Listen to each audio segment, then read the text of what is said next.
పబ్లిక్ను confuse చేయకండి. మీరు 10 సంవత్సరాలు కాంగ్రెస్ మీద దౌర్జన్యాలు చేశారు. కాంగ్రెస్ ఎప్పుడన్నా ఈ విధంగా మాట్లాడిందా? మరి ఇంకొకటి, ఇవన్నీ పక్కన పెడితే స్పెషల్లీ మెదక్ జిల్లా, సిద్దిపేట జిల్లాలో ఇప్పటికి కూడా హరీష్ రావు మానిటర్ చేసుకుంటూ పోలీస్ మీద కానీ అధికారుల మీద మాత్రం టోటల్ అతనికే కమాండ్ ఉంది. ఇది చాలా బాధాకరం నేను చెప్పడానికి. ప్రతి నియోజకవర్గంలో మా పార్టీలో ఉండుకుంటూ వాళ్లకు హెల్ప్ చేసే వాళ్ళు ఉన్నారు కోవర్ట్స్. ఈ కోవర్ట్ సిస్టమ్ పోతే 100% మేము గెలిచి చూపిస్తామని చెప్పి కూడా ఈ సందర్భంగా తెలియజేస్తా ఉన్నా. నేను ఎన్నిసార్లు చెప్పాను, మీకు కోవర్ట్లు ఉండే బదులు ఆ పార్టీకి వెళ్ళిపోండి అని.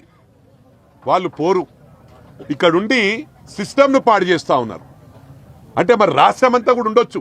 నాకు ఎక్కువ అవగాహన సిద్దిపేట, మెదక్ జిల్లా, గ్రేట్ హైదరాబాద్లో ఉంది కాబట్టి ఇవాళ స్టిల్ ఆన్ టుడే మాకు ఎన్నికల్లో కూడా ఎన్నో ప్రయత్నాలు జరిగినాయి. మేమేదన్నా మాట్లాడితే ఇక్కడ పక్కన పోయి మా వాళ్ళే ఫోన్లో ఇమీడియట్ ఇన్ఫర్మేషన్ ఇవ్వడం, అరే అన్న ఈ సంఘంను కలిసిండ్రు, ఇమీడియట్ వాళ్ళని క్యాచ్ చేసుకోండి అంటే రాత్రి 12 గంటలకు హరీష్ రావు రావడం, వాళ్ళని మేనేజ్ చేయడం. లేకపోతే ఇది 50,000తో గెలిచే కాన్స్టిట్యున్సీ ఇవాళ 11,000తో గెలిచినాం మొన్న. అయినా కూడా ప్రజలకు హ్యాట్స్ ఆఫ్. లీడర్లు లేకున్నా ప్రజలు బ్రహ్మాండంగా ప్రజలు మాకు మ్యాండేట్ ఇచ్చిండ్రు. ఈ గ్రామంలో కాదు, మెదక్ నియోజకవర్గంలో ప్రతి గ్రామంలో మా సేవలున్నాయి, మా బోర్స్ ఉన్నాయి, మోటార్స్ ఉన్నాయి. ఒక ఊర్లో 20 బోర్లు ఉంటే ఒక ఊర్లో 25 ఉన్నాయి, ఒక ఊర్లో 30 ఉన్నాయి. మరి ఒక బోర్కి ఎన్ని పైసలు కావాలా? మేము ఈ రోజు కాదు, ఆనాటి నుంచి చేస్తున్నాం. ఇప్పుడు మా అబ్బాయే ఏ గ్రామానికైనా పోతే, అరే 1,00,000 రూపాయలు ఇచ్చినావు అని చెప్తుండ్రు, పప్పా నువ్వు 1 lakh ఇచ్చినావంటే వాళ్ళకంటే 1 lakh ఏనాడు ఇచ్చిన? 20 సంవత్సరాల క్రితం ఇచ్చిన.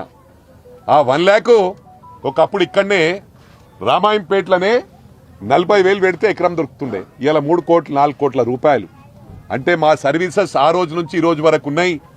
అన్ని సంఘాలకు, పార్టీలకు అతీతంగా, కులాలకు అతీతంగా పనిచేసినాం.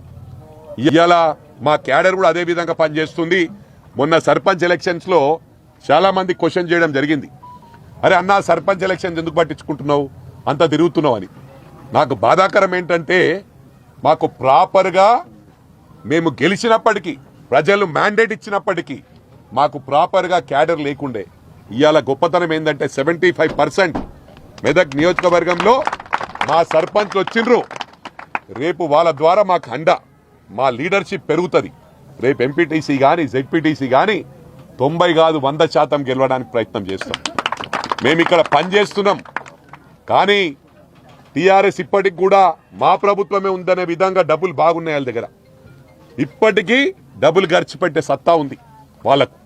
నేను ఒకటే విజ్ఞప్తి చేస్తా ఉన్నా, మన కార్యకర్తలను కాపాడుకోవాల్సిన అవసరం మనకుంది. సర్పంచ్ అందరికి కూడా రాష్ట్రంలో విజ్ఞప్తి చేస్తా ఉన్నా, ఎవరైతే కార్యకర్తలు మీకోసం కష్టపడ్డారో వాళ్ళు మనకు వెన్నుపూస, బ్యాక్ బోన్. వాళ్ళని మనం కాపాడుకుంటే రేపు మన రాష్ట్రం మళ్ళీ కాంగ్రెస్ ప్రభుత్వం వస్తుంది. వీళ్ళు చెప్పిన తీరు, వీళ్ళు ఎట్లా చెప్పారంటే అయిపోయింది కాంగ్రెస్ పని అని. అంటే ఏంది? ప్రజలను రెచ్చగొడుతుండ్రు, పెన్షన్లు రాలే అని. నీలాగా లుచ్చ పనులు చేయలేదు, నీలాగా తుచ్చపు పనులు చేయలేదు, చేయబోము. నికార్సైన తెలంగాణ బిడ్డగా, కేసీఆర్ గారి రక్తం పంచుకొని పుట్టిన కేసీఆర్ కొడుకుగా చెప్తా ఉన్నా, తెలంగాణ కోసం అవసరమైతే చస్తాను తప్ప ఎట్టి పరిస్థితుల్లో ఇట్లాంటి లుచ్చగాళ్ల ముందు మాత్రం తల వంచను. మా బావమరుదులకు 1137 కోట్ల కాంట్రాక్ట్ చేయలేదు. మంత్రిగా నేను కౌన్సిల్లో కూర్చొని, కౌన్సిల్ ఆఫ్ మినిస్టర్స్ లో, కేబినెట్ లో కూర్చొని నా కొడుకు కంపెనీకి కాంట్రాక్ట్ ఇచ్చుకోలేదు. లేదా నేను ల్యాండ్ క్రూజర్ కార్లు కొనుక్కోలేదు. ఆ పనులు రేవంత్ రెడ్డి గారు, ఆయన మంత్రివర్గ సహచరులు, ఆ సాగు తెలివితేటలు, ఆ అవినీతి తెలివితేటలు వాళ్ళకే ఉన్నాయి. నేను 50 లక్షల రూపాయలతో ఎమ్మెల్యేలను కొనుగోలు చేయడానికి పోయి దొరికిపోయిన దొంగను కూడా కాదు. నేను నిఖార్సైన తెలంగాణ బిడ్డను. ఏ పని చేసినా తెలంగాణ కోసం, హైదరాబాద్ ప్రతిష్టలు పెంచడం కోసం చేశాను. అర పైసా అవినీతి కూడా నేను చేయలేదు, చేయబోను. సరే, ఇవాళ ఈ కొంచెం ఉర్రకుండా ఆగలుగుతారా? ఇవాళ కొంతమంది అర్థమయ్యి కాని వాళ్ళు, తెలిసి తెలియని వాళ్ళు, ఏదో కొంత బురద జల్లి తాత్కాలికంగా మీడియా మేనేజ్మెంట్ ద్వారా రాజకీయ పబ్బం గడుపుకోవాలనుకునే కాంగ్రెస్ వాళ్ళకి నేను చెప్పేది ఒకటే, నిజం నిలకడ మీద తెలుస్తుంది. మీరు ఇవాళ చల్లే బురద ఎట్టి పరిస్థితుల్లో మా దృష్టి ఏదైతే కేంద్రీకరించబడిందో దాని నుంచి తప్పించలేదు. మేము మాట్లాడుతూనే ఉంటాం, కొట్లాడుతూనే ఉంటాం. గత సంవత్సర కాలంగా విద్యుత్ ఛార్జీలు పెంచవద్దని కొట్లాడింది టీఆర్ఎస్. లగచర్లలో నువ్వు రైతులను జైల్లో పెడితే అడ్డుకున్నది టీఆర్ఎస్. నువ్వు హైడ్రా పేరిట ఇండ్లు కూలగొడితే అడ్డుకున్నది టీఆర్ఎస్. 6 గ్యారంటీల అమలు నువ్వు చేయకపోతే నిలదీసింది అడిగడుగున కేసీఆర్ బృందం. తప్పకుండా మా దృష్టి మేము మళ్ళించాం. నువ్వేదో నా మీద కేసు పెట్టి నన్నేదో చేసి దానివల్ల మా పార్టీ క్యాడర్ను మా నాయకత్వాన్ని నువ్వు దారి మళ్లింపు దృష్టి మళ్లింపు దిశగా ప్రయత్నం చేస్తాను అనుకుంటున్నావు రేవంత్ రెడ్డి. అది నీ వల్ల కాదు.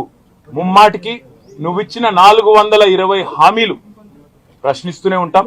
నువ్వు ఎన్ని కేసులు పెట్టినా ఇది కాదు, ఇంకో 100 పెట్టుకో, ఇంకో 1000 పెట్టుకో.